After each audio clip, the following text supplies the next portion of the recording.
Testing. Hello, hello, hello, hello. How's it going? Arrivederci. Hello, everybody. So this is Muffin from NOTSOPLEXTALK. Wanted to say hello. How's everyone doing? You're not going to answer me. If you want to answer me, comment below. But this is kind of a backwood cigar smoke talk. Just wanted to get some things off my mind, some things out there to the Ethernet as I smoke this back cigar and chit chat with the people out there. I had my first ever, I guess, video talk, put it out there with my little cousin. It was amazing. Abesview, Instagram, look him up. Great kid. Abesview, like Abraham Lincoln. So I got some things off my chest, get off my mind, I guess. It's a lot of things, but we could talk randomly. Danny Green, it's not cool that Danny Green is getting death threats. That wasn't cool. Pretty much, Danny Green was getting death threats. That's what reports were saying. That kind of sucks. Danny Green doesn't deserve that. He is a bum, but he doesn't deserve that. Save your death threats to your politicians, or though I'm not saying do politician threats, but save your death threats to something that matters. Don't do death threats to politicians or any death threats. All right, now that I'm off that, I guess this would be a all lives, no lives, Black lives, my life, your life matters. And I'm gonna turn that discussion. Danny Green, great guy, no death threats. LeBron James, great basketball player. But the idea that is Black Lives Matter is an asinine, inferior idea. It needs to be put out there in the ethers that it's an inferior concept.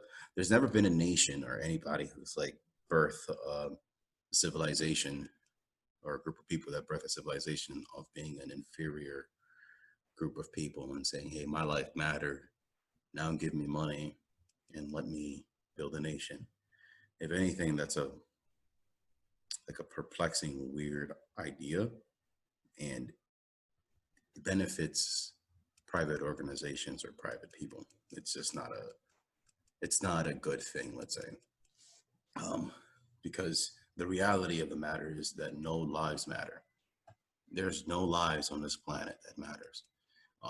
Genocide, the raping of cultures, the destruction of cultures, wars, look up the Chinese wars between Chinese people, the separation of Taiwan, China, Japanese between the Americans, Native Americans. There's no lives that matter on this planet.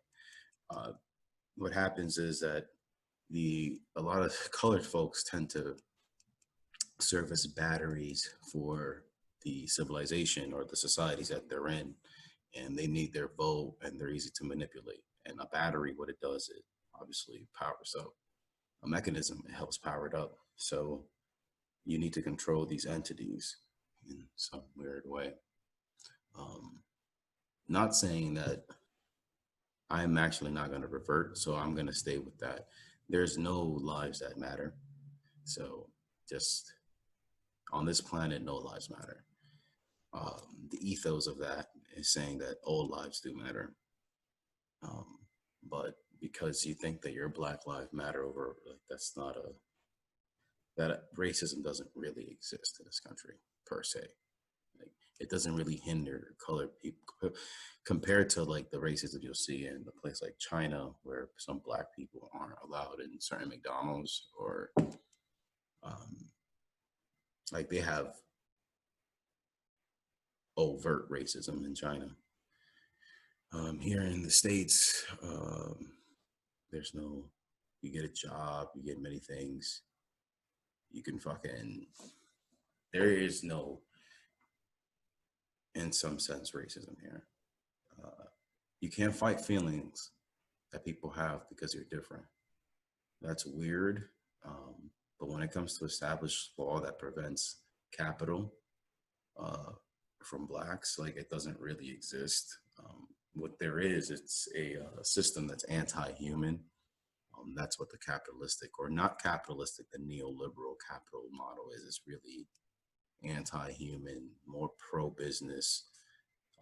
An example of that would be how you have a store that can throw away furniture that's perfectly fine, but you have to throw it away or break it because it's capitalism. You can't make a profit of it just because it has a little dent on it, and they're not going to sell it back. So that idea, that model of not taking care of the human, let's say, per se, and gaining and like loving capital is detrimental. And that's the racism that you see, whatever, if there is any. But there's ethnocentrism. There are people really loving their cultures. But here in the States, not a lot of racism. So again, no lives matter. Black lives matter is an inferior concept. So you don't want to work from a power. You don't want to work from a reality of being inferior, because it's an idea that's an inferior idea. Because it's weird, because you're putting the complex, you're adding a complex to whiteness when you say that. So white lives matter. Like, white people don't give a fuck about white people. Like GMOs, wars, test trials, the mental health.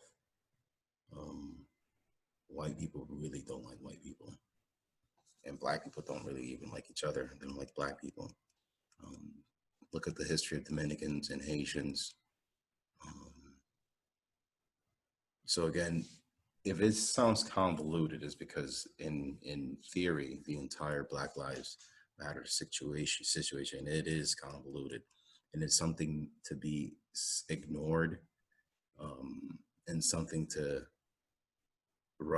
do away with, and look at it as no lives matter, because you're not looking at reality.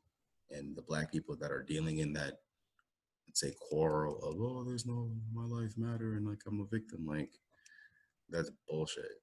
Like, because at the time being, you're fine. The racism you feel is because you're in the wrong crowd. You should probably be like with your own. And there's no signs in this country. Like, you go to Red Lobster, you go anywhere. Like, hey, you're fine. It's like, you are fine. There is none of the voodoo of, well, come here, boy. Might exist. Not saying it doesn't exist, but I'm saying the ethos, the consensus that, let's say, they like to pitch in your Black Lives, your NBA, oh, black people are afraid, the LeBron James comment, that's utter bullshit. Like, no. We are all bipartisan in this hell that we constructed here on Earth, meaning all the races are bipartisan. We're all in this together. You have your blacks, your Chinese, your Mexicans.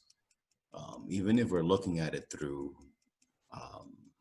let's say, like phenotypes, got your Mongoloids, Caucasoids, your help me people, help me, Caucasians, and Negroid, and even down to your Dzayans, your DZYN, those people from Fiji and Australia.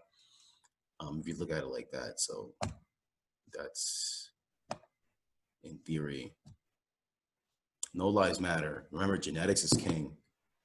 Girls love thickness. Men love genetics is the shit. The more handsome, the better looking the girl is, the more money she'll have in her OnlyFans. And that's another topic. OnlyFans account.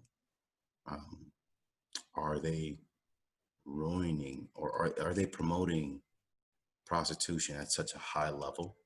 And what does that have to do with the mental health of our nation and of people in general, and its relation to neoliberal and capitalism? But love, just want to throw it out there. This is just a random talk, throw it out there in the ethos. Again, it was Danny Green. Sucks he got death threats. He shouldn't get death threats. He's awesome. In sport, like in moments, he's a good dude, but in moments he's good. He plays too dainty. He plays too frail. That's the problem with Danny Green. All right. In closing, Danny Green has a problem that he jokes around too much. He looks too frail, and he, like what Shaq says, like, man up. He has this thing of like, and like looking very like give me the, like, it's just very, very frail. So that transitions over to when he needs to man up and actually make the shot. He's gonna miss a shot. He'll make it in moments, but he's gonna miss it overall because he's not built like that. And I think Greg Pop was dead on to it. But that does not mean that he deserved death threats. No death threats. No lives matter. Subscribe, like, and do the right thing, people. And peace out. Because piecing out is good.